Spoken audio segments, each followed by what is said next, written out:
Ambassador Odembo, thank you so much for joining us today. Thank you. Thank you for having me. Before we talk about Kenya, I'd like to ask you about Africa's place in global business. What business opportunities does Africa offer, and why do so many companies overlook them? Thank you very much for your question. A good question, an important question, I think, for the entire international business community. The fact of the matter is, at the moment, we contribute very little, about 1.5% to the global trade. So for that reason, it appears to most investors and most business people that Africa isn't particularly active in terms of business and trade. On the other side of that is the fact that Africa is the continent that so all roads will be leading to because of some of the things that are happening in Africa at the moment. A rising middle class. We are developing. African governments are investing heavily in infrastructure. We are also in a situation where we hold on the continent riches and commodities that the world economy values and the world economy requires in order to keep growing the world economy. And so we are hoping that with all the riches and the resources that we have and the commodities that we know are precious to the world, and that the world is beginning to turn its head towards Africa, we want to position ourselves and make sure that we are ready to do business with the rest of the world and grow that percentage from 1.5% to 10% in the very near future, because we think we have a lot to offer to the continent. And the fact of the matter is that those who are investing, who are currently on the continent, are doing very well. That's great. If you were to look from the perspective of somebody outside the region, just looking outside into Africa, how would you segment the African market?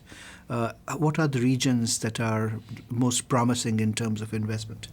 I think in terms of investment, I would, of course, favor East Africa because that's where Kenya is located. But you also must appreciate the fact that the continent is beginning to think collectively. And so we are looking at Africa as an investment destination and as a trading bloc. And as such, what the continent has done, and the African Union, with the leadership of the African Union, we have segmented the continent into various regional economic blocs. By and large, the regional economic blocs are beginning to do very well. Some of them are fairly young. The East African regional bloc, for example, with a population of about 150 million, that's Kenya, Uganda, Tanzania, Rwanda, and Burundi, offers a significant opportunity because we have a customs protocol at the moment that has increased quite significantly the trade between the countries. A few months ago, we signed, the 5 countries in the region signed a free market and free trade protocol, which now enables us to move goods, services, and people across the boundaries without any hitches. We are investing heavily in the infrastructure within the region, with major roads and corridors coming from the port on the Indian Ocean, going all the way into southern Sudan, going all the way into Ethiopia, going all the way into Rwanda and Burundi, and to eastern DRC. So I see tremendous opportunities within the East African region, but the South African Development Community as well, SADC, is also doing equally well in terms of building regional infrastructure and increasing trade and opening up the region as a whole, so that if you are doing business in one country, you have access to the rest of the region as well. There's also the common market for East and Southern Africa, of which Kenya is a member and a leading player within that. And so again, by setting shop and doing business with Kenya, you have not just the possibility of the East African community, this population of 150 or so million. You have the population of the East and Southern African countries, some 18 or so countries, with a population of 400 million. Kenyan business people are already investing quite heavily because there is a market in that East and Southern African region. So I would say prospects are very good in the East African region. When we talk about investment, we usually refer to opportunities, but we also have to consider risks. That's right. What would you regard as the principal risks of doing business in Africa that international investors should be aware of, and how can they protect themselves against those risks? There has been, for a long time, this perception that, granted, there are risks, and any business person going to do business anywhere outside the environment in which they are comfortable, outside of the environment in which they're familiar, will be subjected to some element of risk regardless. So there is no place where you go and invest and there is no element of risk. The kinds of risks that businesses and investors have had to deal with on the continent are related to, for example, civil wars that we have seen come and go. We have had risks related to unreliable judiciary processes and recourses in court, so that if you had some if you had issues that pertain to business contracts and so forth, that the recourse in courts was not readily and easily available, the court procedures taking too long. But we have a situation where, again, if you look at the continent in the last few years, very few places where there are civil wars compared to 10 years ago, where at any given time there was an average of about 10 countries, African countries. And every time there's a war in any given country, again, the mindset about the continent is that, if there's war in one country, there are some people who imagine there's war all over the continent. And that's just a geography lesson issue that needs to be sorted out, that these are 53 different countries, and that when something is happening in one country, so I think, and if you look at what has happened in the last few years in terms of improved governance, all the countries are becoming more democratic, they're having elections more regularly, so the sort of typical tensions that would result in risk-causing situations, those have been minimized to a great extent. Wars around the time of elections, civil wars between different communities in a country, fighting over natural resources between one community and another.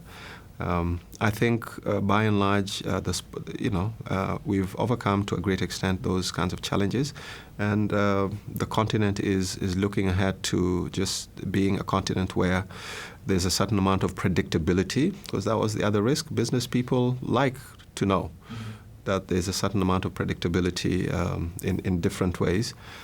So I think we now have all the ingredients that minimize all those risks that people feared before. And one of the ways to establish that is for a prospective business person, investor, to talk to some company that is already doing business on the continent, has been doing business over a period of time. And they would be able to tell you the kinds of changes that have taken place over the last 10 years, 5 years particularly, and how much we have managed now as countries and as regions to minimize risks to investors, because we all appreciate now that we've been left behind, and therefore we must do what is necessary to create an enabling environment for the private sector and business and investment, both local and foreign direct investment as well. It's quite likely that these days, if we were to pick a company that has been investing in China, in Africa, it would quite likely be from China. Yes. As we all know, our China, this is an issue our Chinese edition has been following closely, is the volume of Chinese investment in Africa. Yes. Could you help us understand how you view China's investment strategy in Africa and what it means for investors from other parts of the world?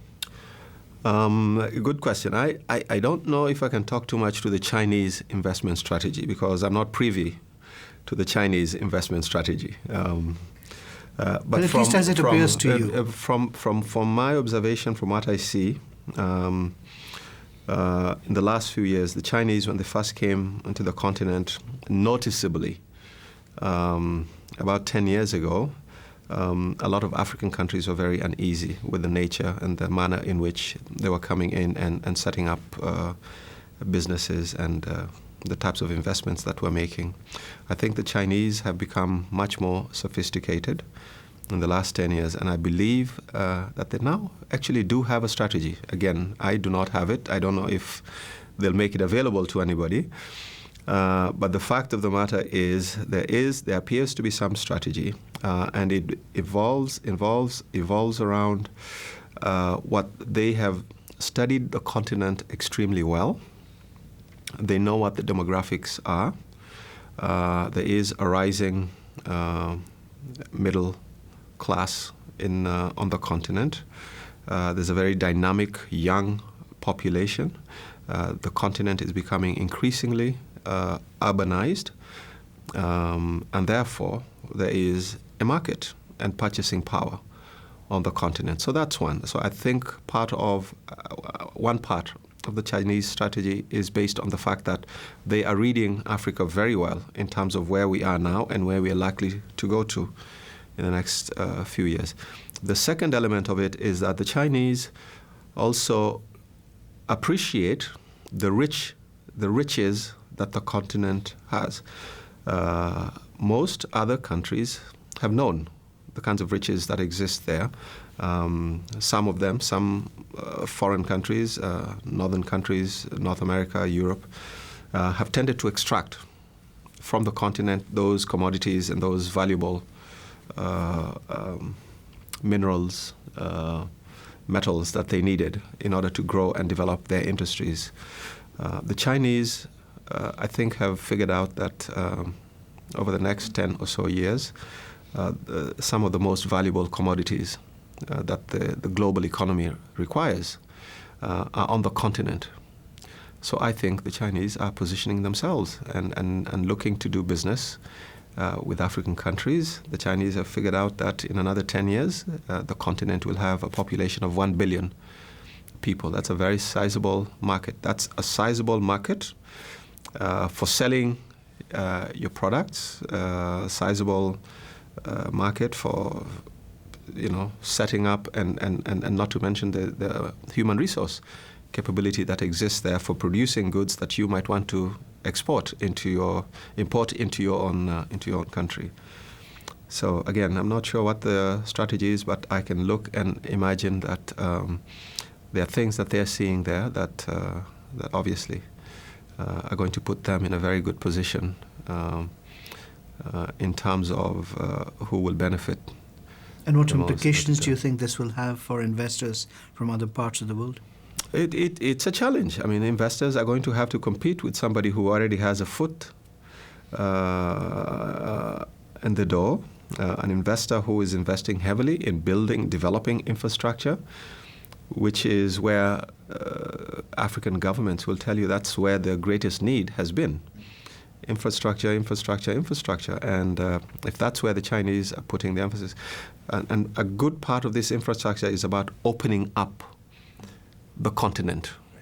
And so you will be able to, you're in a situation where if you are part of what is going to be going on in the continent in the next 10 years or so, and if this infrastructure has been developed, Africa is going to be able to trade within itself quite significantly. And we've learned this just in the last 2-3 years during the global recession and this economic crisis, when our commodities didn't have a ready market because our buyers, our traditional markets, were experiencing the crisis. So we turned inward and started trading with each other. So the potential for trading within the continent with this developed infrastructure, clearly the person who is investing in the infrastructure themselves will stand to benefit very significantly because they will know the infrastructure very well, and part of just being a good business person and investor is knowing how the infrastructure is set up and how things move from point A to point B.